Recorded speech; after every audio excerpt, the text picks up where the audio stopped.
በላይ ረግም አድርጎ የፈጠረሽ እንከን የሌለ ቆንጆ ነሽ ተጠቧል አምላክ አንቺ ላይ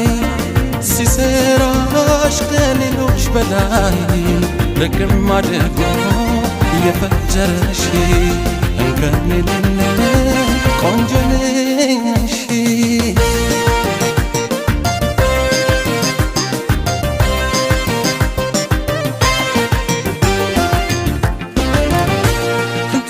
ቢጻፍልሽ ቢገጠም ስላንቺ